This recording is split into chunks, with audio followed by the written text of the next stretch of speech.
He's a good boy. You're a good boy. What? I pet my dog from time to time. Welcome back to the channel, guys. My name is Matt, and this is Matt's Crypto. Today, I'm here to hopefully save you a bunch of time, stress, and quite frankly, a bunch of money.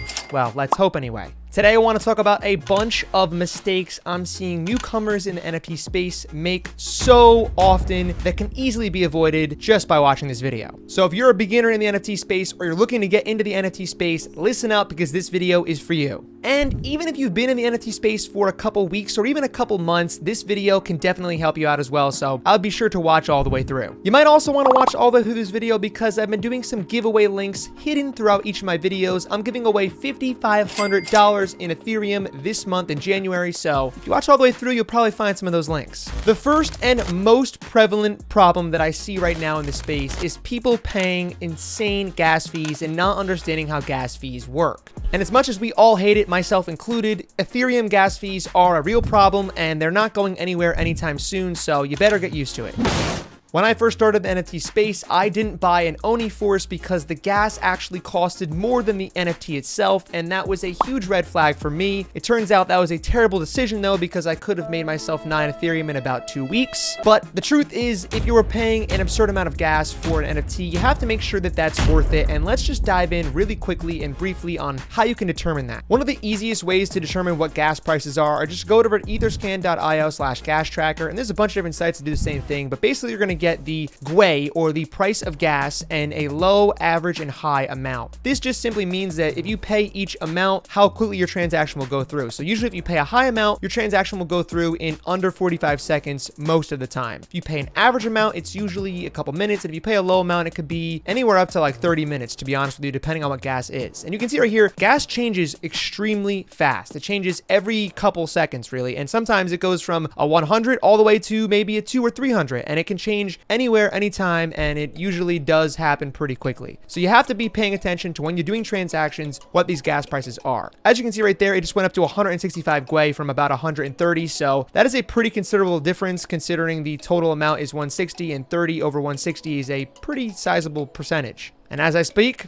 it goes up even more. When you want to buy an NFT, mint an NFT, or sell an NFT, or even just send Ethereum over the network, it's important to look at the gas price and try to pick a time when gas may not be as high if possible. Right now, and this changes frequently, but generally speaking, under 100 GWE I would consider to be a low amount. If you can get it under 70 GWE, that's a pretty low gas fee for today's standards. 6 months ago, that wasn't the case, but right now it is. Between 100 and I would say 140 or so GWE is pretty average.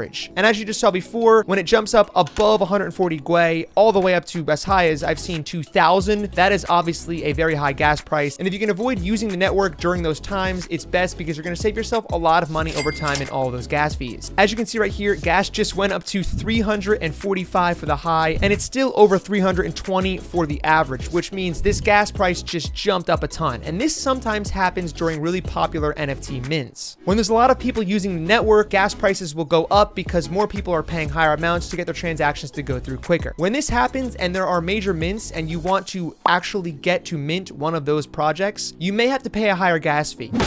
But my suggestion to you is that you go into these mints knowing what that price is. What I say to myself is I'm only going to spend X amount of money on this mint for the fees. If it's higher than that amount for fees that I have to pay, I might just pass on the project because maybe it's not worth it in the end. This changes product to product, so I can't say there's an exact gas number that you should set your limits for because it's all your personal preference and it depends on each specific scenario. But I do think it's important to set boundaries and expectations for yourself going into these mints because a lot of times you don't want to end up FOMOing in or having a fear of missing out on big projects and end up spending a ton of money on gas and then regretting it later. Another great way to avoid high gas fees, specifically with these bigger projects, is to get on the whitelist. And a whitelist is simply just a spot that allows you access to a pre-sale of a project. The benefit here is that usually you won't have to compete with other people to try to mint that NFT. You can mint it in a 24-hour window whenever you want, whenever gas is low. Now, I'm not going to walk you through how to get on whitelist because I already made a full tutorial video on that right here. So if you want to check that out, I highly recommend recommend because right now in the space, getting whitelists is the best way to have a low risk and a high potential reward for NFT flips. One of the easiest ways to get whitelists for projects is by joining an alpha group, and I actually do have one of my own alpha groups on my Patreon membership. Check that out in this card right up here if you want to, or link down below. That's one of the easiest and least time-consuming ways to get on whitelists if you're interested. Mistake number 2,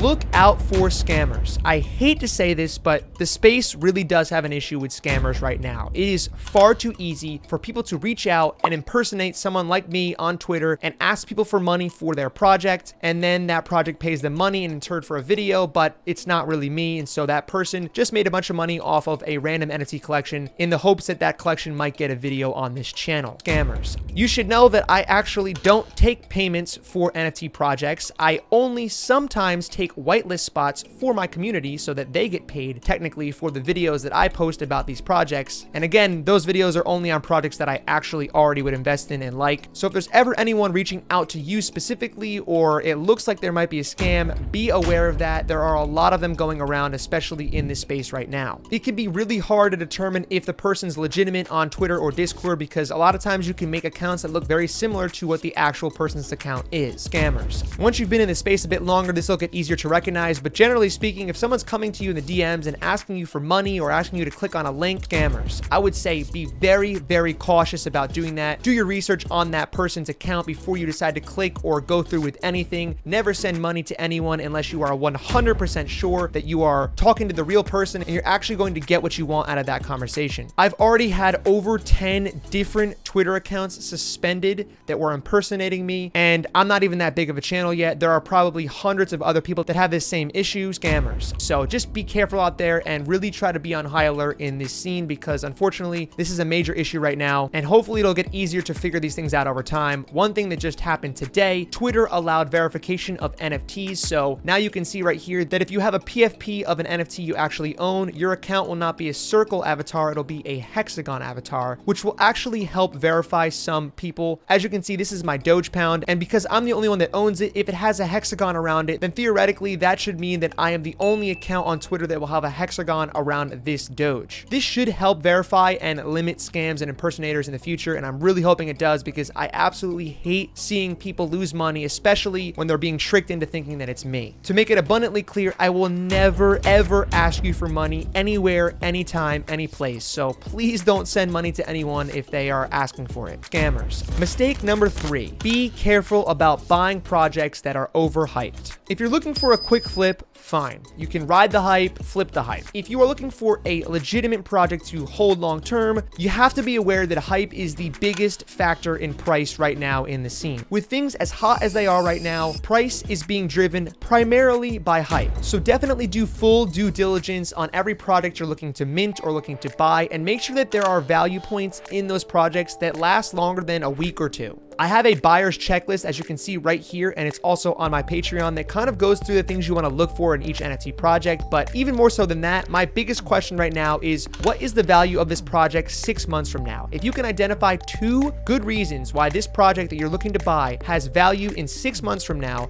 that's not different than it is right now, usually that's a good sign that it has value long term. For example, some projects might have a companion NFT that's coming out in the next 2 weeks after you mint the first one, and that's great, and it might add a little more value, but in 6 months from now, that companion NFT is kind of old news. It's just a short-term catalyst, and a lot of times that plays right into hype. We don't want to buy hype, we want to buy value. Another example is the platform I just launched, NFT HUD. This is a platform that is fully functional, has 7 features that work as intended already, even though it's only in beta, and that is accessible immediately after our mint ended. That is what I like to call instant utility. You can use the platform and all the features instantly as a holder right after the mint ends. In fact, from 6 months from now, you'll have access to even more features that we build, including early access to all these features, and you already have access to the full development team, all the other members in the community through the private Discord. Those to me right there are 2 value points that are added day 1 and will still be there and have the same value, if not more value, 6 months from now. There are a lot of trends going on right now in NFTs, 3D art, companion NFTs, games attached to the NFTs, metaverse ready NFTs, merch that's exclusive to NFT holders, and all these things things are cool, but you have to ask yourself, what is the value of each individual thing? How long am I going to wait for this game to come out? How long is it going to be until the metaverse is actually playable? Is this 3D art cool, or is it just about the same as every other 3D art project coming out right now? These are the questions you got to ask yourself and understand where the real value lies. As I said in one of my previous videos, the market is insanely hot right now, so you have to be very careful about which projects you're buying into for the long term. Obviously, there are so many projects coming out that if you get whitelist and you flip them, you probably make a pretty good amount of money. But I personally only like to invest in things that I have at least some degree of confidence in more than a week out from their mint. The team,